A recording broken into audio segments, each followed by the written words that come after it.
What's going on? My name is Matt Parker and today is my absolute pleasure to be checking out this B2S bass guitar from 81 Guitar Works. But before we get started with the video, as always, please remember to like and subscribe because it really helps me grow this YouTube channel.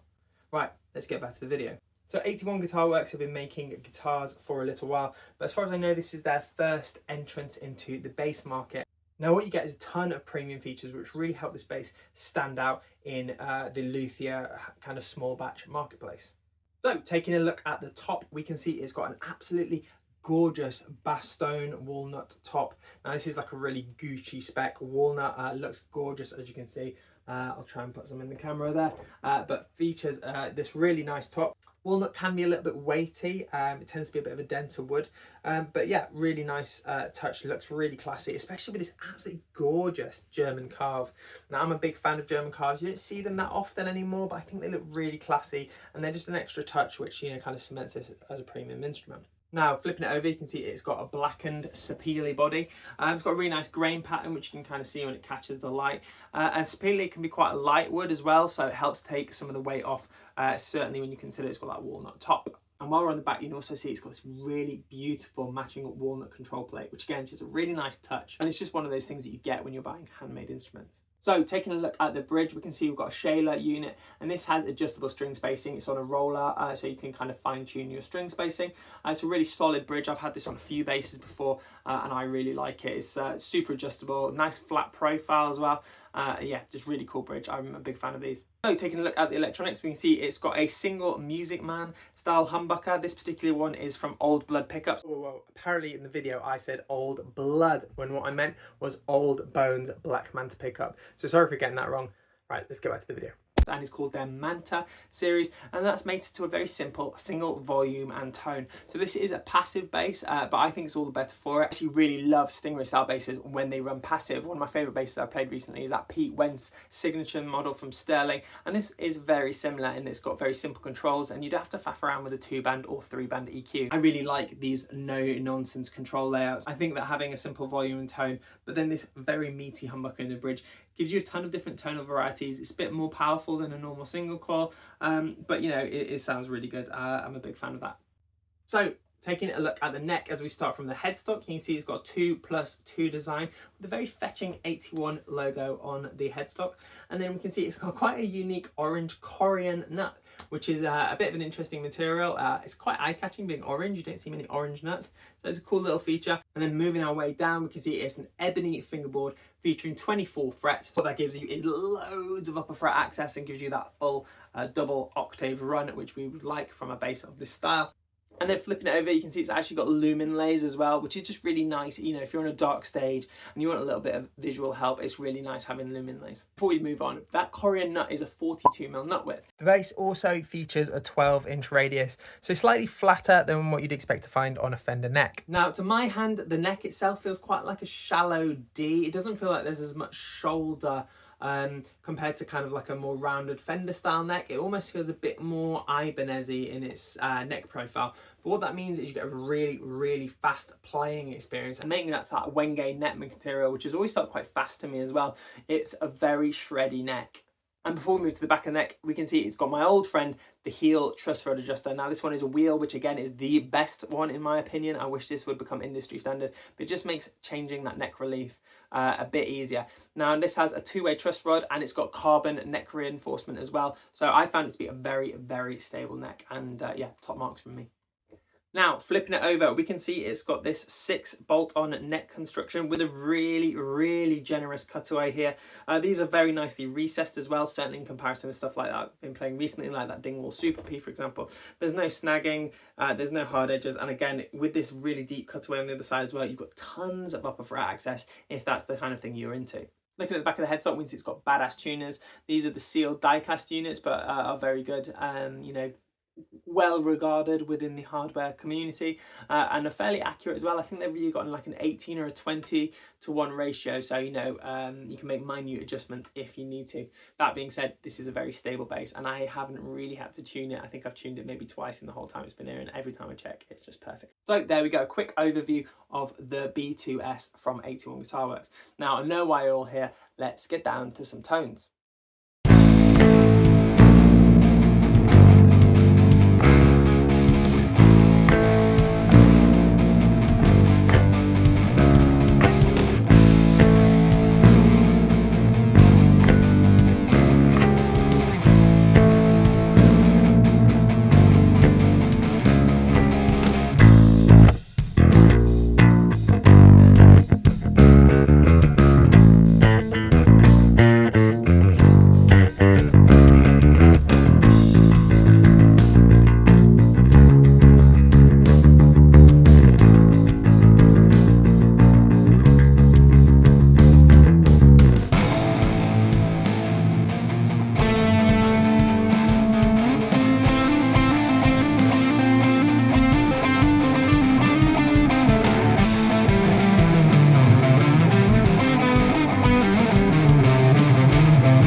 So there we have it, the B2S from 81 Guitar Works. Now these basses start at £2,500.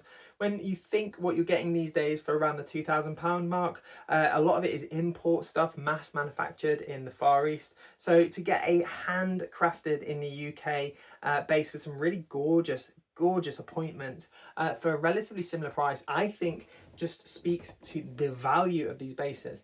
Now, I know £2,500 is a lot of money, but one of my gripes with the Dingwall Super P in the last video was that that was £2,200 and is made in Indonesia. With this particular bass, you're supporting a small business, and through that, you're also supporting lots of other small businesses, such as the pickup winders, the hardware companies, and also you're getting a ton of features you just don't get on mass-produced basses. Again, you get a really beautifully figured walnut top, you've got a stunning German carve, and you can spec the instrument out to how you want it, which is just something that's not available with mass-produced instruments. For me, it comes down to paying for the care and attention that mass manufacturing just can't provide, such as the fretwork. Now, this has some of the best fretwork I have ever tried on an instrument. All the frets are beautifully leveled, they've got rounded edges, they're stainless steel and mated to a really, really nice ebony board.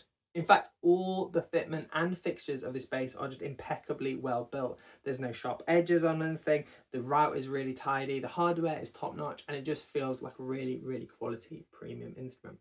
Now, for me personally, this kind of lends itself to kind of a rock situation, but as you'll have heard from the tone samples, it is actually quite versatile and can do a range of genres.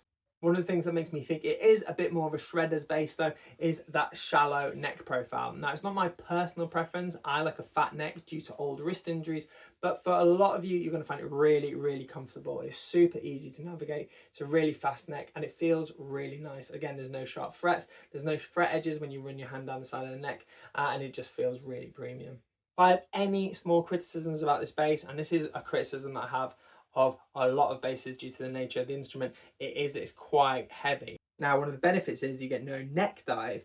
The body is really well balanced, but because it's got that quite thick, generous walnut cap on it, it certainly has added a little bit of extra weight. So if you were thinking about something that you might use as, like, for example, a 2 or 3 hour gigger, that might be something to consider, maybe looking at a chambered body or something like that. But, you know, in terms of fit and finish, really nice. To be honest, that's my only criticism. I think it sounds great. Again, the fit and finish is beautiful. You can tell it's been made with love and attention.